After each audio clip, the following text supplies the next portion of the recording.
পালিয়ে রাশিয়ায় গেলেন বাশার আল আসাদ। ঢাকায় পৌঁছেছেন ভারতের পররাষ্ট্র সচিব।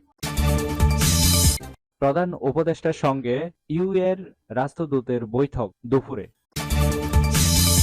সর্বশেষ জানাবো, ঢাকার বাতাস আজ ঝুঁকিপূর্ণ, দূষিত শহরের তালিকায় শীর্ষে।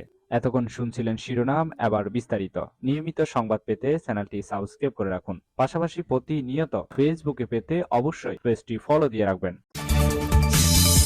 পালিয়ে রাশিয়ায় গেলেন বাশার আল আসাদ। রাজধানী দামেস্ক থেকে পালিয়ে রাশিয়ায় আশ্রয় নিয়েছেন সিরিয়ার স্বৈরশাসক বাশার আল আসাদ। রাজনৈতিক পরিবারের সদস্যরা সহ মস্কোয় অবস্থান করছেন বলে জানিয়েছে বার্তা সংস্থা রয়টার্স। রাশিয়ার বার্তা সংস্থা তাজ ও রিয়া নভস্টির বরাত দিয়ে রয়টার্সের প্রতিবেদনে বলা হয়েছে, সিরিয়ায় ক্ষমতাচ্যুত প্রেসিডেন্ট বাশার তার পরিবারের সদস্যদের নিয়ে মস্কোয় পৌঁছেছেন। মানবিক দিক বিবেচনা করে রাশিয়া তাদের রাজনৈতিক আশ্রয় দিয়েছে। এর আগে সিরিয়া বিদ্রোহ যুদ্ধদের সঙ্গে 12 দিনের অভিযানে বাশার সরকারের পতন ঘটে। এর মধ্য দিয়ে দেশটিতে তার 2 যুগের শাসনের অবসান ঘটে। তার আগে বাশারের বাবা হাফিজ আল আসাদ প্রায় 29 বছর প্রেসিডেন্ট ছিলেন। কর্তৃত্ববাদী হয়ে ওঠেন তিনিও। তার বিরুদ্ধে মানবাধিকার লঙ্ঘন ও বিরোধীদের দমনে ব্যাপক নির্যাতন চালানোর অভিযোগ রয়েছে।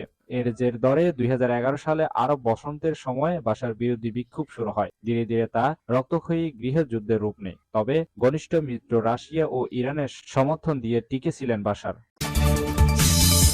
ঢাকায় পৌঁছেছেন ভারতের পররাষ্ট্র সচিব। বাংলাদেশ ও ভারতের চলমান উত্তেজনার মধ্যে আজ দুদেশের পররাষ্ট্র সচিব পর্যায়ের বৈঠক অনুষ্ঠিত হবে। এতে অংশ নিতে ঢাকায় পৌঁছেছেন ভারতের পররাষ্ট্র সচিব বিক্রম মিস্ত্রি। সকালে ভারতীয় বিমান বাহিনীর একটি বিশেষ ফ্লাইটে তিনি ঢাকায় পৌঁছান। রাষ্ট্রীয় জাতীয় ভবন পদ্মায় অনুষ্ঠান বৈঠকে উভয় পক্ষ রাজনৈতিক দূরত্ব কমানোর বিষয়ে জোর দেবে। এছাড়া ঢাকার পক্ষ থেকে ভারতে বসে সাবেক প্রধানমন্ত্রী শেখ হাসিনার রাজনৈতিক কার্যক্রম বন্ধ, ভারতীয় গণমাধ্যম বাংলাদেশ বিরোধী অপপ্রচার প্রতিরোধ ও বিশাল জোট খোলার বিষয়ে গুরুত্ব দেওয়া হতে পারে। গত 5 আগস্ট ছাত্র জনতার গণ অভ্যুত্থানের মুখে আওয়ামী লীগ সরকারের পতনের পর এটি দুই দেশের মধ্যে উচ্চ পর্যায়ের কর্মকর্তাদের প্রথম বৈঠক।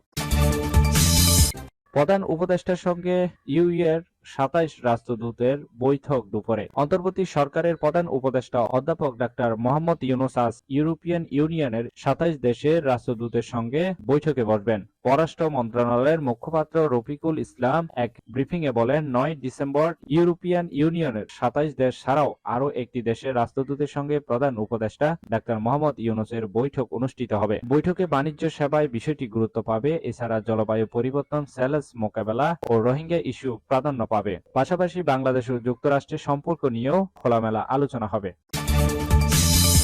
ঢাকার বাতাস আজ ঝুঁকিপূর্ণ, দূষিত শহরের তালিকায় শীর্ষে। রাজধানীতে বায়ু দূষণ বেড়েই চলেছে। বিশেষ করে প্রতিবছর শীতকালে দূষণের পরিমাণ বেড়ে ঢাকার নাম শীর্ষে উঠে আসে। এবারে শীতেও দেখা যাচ্ছে একই চিত্র। আজ বিশ্বের দূষিত শহরের তালিকায় শীর্ষে ঢাকা। সকাল 8:39 বায়ুমানের সূচক অনুযায়ী ঢাকার বাতাসের মান 305 স্কোর। বায়ুর মান বিচারে এই মাত্রাকে ঝুঁকিপূর্ণ বলা হয়। এছাড়া একিউআই স্কোর 211 দিয়ে দ্বিতীয় স্থানে রয়েছে মিশরের রাজধানী কায়রো। 180 স্কোর নিয়ে তৃতীয় স্থানে রয়েছে পাকিস্তানের লাহোর এবং 179 স্কোর নিয়ে চতুর্থ স্থানে রয়েছে ইরানের বাগদাদ। ঢাকায় বায়ু দূষণের জন্য ইটভাটা, যানবাহনের ধোঁয়া ও নির্মাণ সাইটের ধুলোতে দায়ী করেছেন বিশেষজ্ঞরা। বায়ু দূষণের ফলে বাড়ছে শ্বাসকষ্ট, কাশি, নিম্ন শ্বাসনালী সংক্রমণ এবং বিষণ্ণতার ঝুঁকি। সুইজারল্যান্ড ভিত্তিক বায়ুর মান পর্যবেক্ষণকারী প্রযুক্তি প্রতিষ্ঠান আইকিউ এয়ার দূষিত বাতাসের শহরে তালিকা প্রকাশ করে। প্রতিদিনের বাতাসের মান নিয়ে তৈরি করা একিউআই স্কোর একটি নির্দিষ্ট শহরের বাতাস কতটুকু নির্মল বা দূষিত সে সম্পর্কে মানুষকে তথ্য দেয় এবং তাদের কোনো ধরনের স্বাস্থ্য ঝুঁকি তৈরি হতে পারে কিনা তা জানায়। এই ছিল এখনকার সংবাদ। নিয়মিত সংবাদ পেতে অবশ্যই চ্যানেলটি সাবস্ক্রাইব করে রাখুন। সজীব চৌধুরী, বাংলা নিউজ 24।